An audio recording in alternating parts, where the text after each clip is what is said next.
আজি অসমবাসী ৰাইজ আমাৰ আজি এটা সম্পদ হেৰাই গ'ল। সেয়েহে আজি বৰ দুখৰ বিষয়।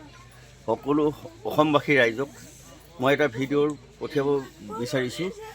আমাৰ এই সম্পদটো হেৰাই গৈছে আজি যেতিয়াৰ অন্তিম সময়ত তেখেতক কিদৰে আমাৰ ৰাইজে টুপচিঙাবাসী দুখৰ বিষয়ত থকা ৰাইজে আজি কিদৰে আজি তেখেতক মৰম চেনেহ যাচিছে। আজি সকলো অসমবাসী চুকে কাণে থকা ৰাইজে সকলোৱে চাব পাৰিব। মই বহুত মৰমত বহুত দুখৰত ভিডিঅ' এটা কৰিছোঁ। এয়া চোৱা অসমবাসী ৰাইজ, আমাৰ এটা চুকে কাণে থকা সকলোৱে চাব পাৰিব এই ভিডিঅ'টো। আমাৰ এটা সম্পদ হেৰাই গ'ল। শৰীৰৰ ভিত্তিত এজন গায়ক আছিল অসমবাসী ৰাইজ। আজি ৰাজীৱ গগৈ আজি হেৰাই গ'ল।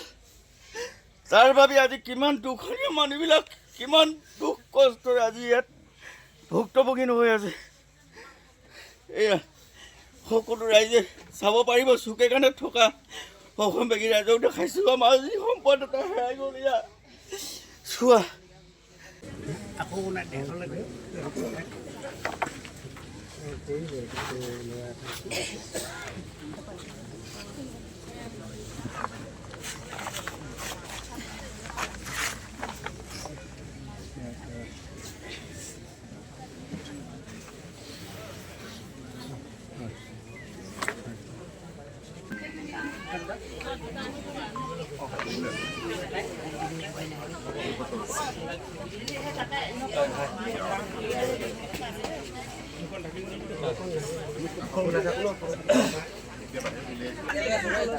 অসমবাসী ৰাইজ আমাৰ ভাইটিক বিদায় দিয়াৰ পৰত সকলো চুকে কাণে থকা অসমবাসী ৰাইজে দেখিবলৈ পাব। এইজন মোৰ ভাইটি, এইজন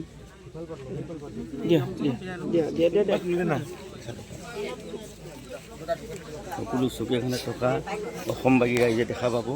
এইজন মোৰ ভাইটি আজি অজানিতে বিদায় হৈ গ'ল। সকলো মানুহে মাগিছে।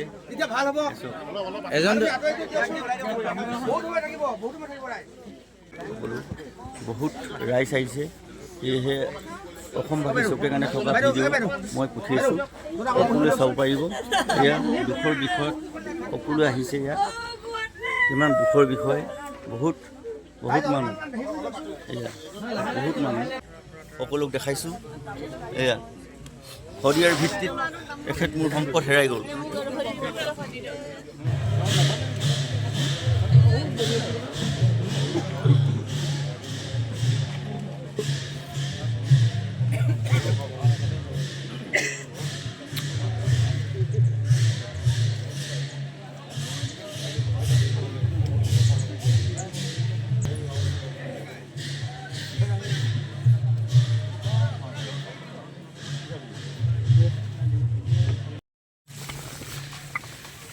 আজি ৰাজীৱ গগৈ অন্তিম সময়ত আজি শত ৰাইজ অসমবাসী ৰাইজ চোৱা, আজি শত এজন দেউতাক তেখেত সমাজৰ আগত দেউতাকো আহিছে।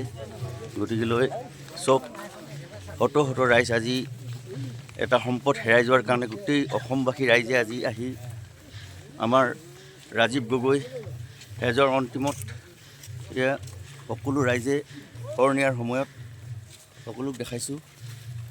শত ৰাইজ চুকে কাণে থকা অসমবাসী ৰাইজে চাব। আজি ৰাজীৱ শদিয়া আমাৰ পৰা হেৰাই গ'ল। এই আজি শৰ নিয়াৰ সময়ত কিমান মানুহ হৈছে সকলোৱে চাব পাৰিব। এই চব কিমান মানুহ ইয়াত অসমবাসী ৰাইজ, বিৰাট দুখৰ বিষয়। মানুহ হৈছে আপুনি চাব পাৰিব। এইবিলাক গাড়ী মটৰ মানুহ কিমান সংখ্যা, এইবিলাক চোৱা, এইবিলাক কিমানেই ভৰপূৰ হৈ পৰিলে। এটাৰ সম্পদ হেৰাই যোৱাৰ পাছত আজি গাড়ী মটৰে ভৰপূৰ হৈ গ'ল। আমাৰ ভাইটি ৰাজীৱ গগৈ আমাৰ বুকুৰ পৰা আঁতৰি গ'ল, শদিয়াৰ পৰা আঁতৰি গ'ল তেখেত।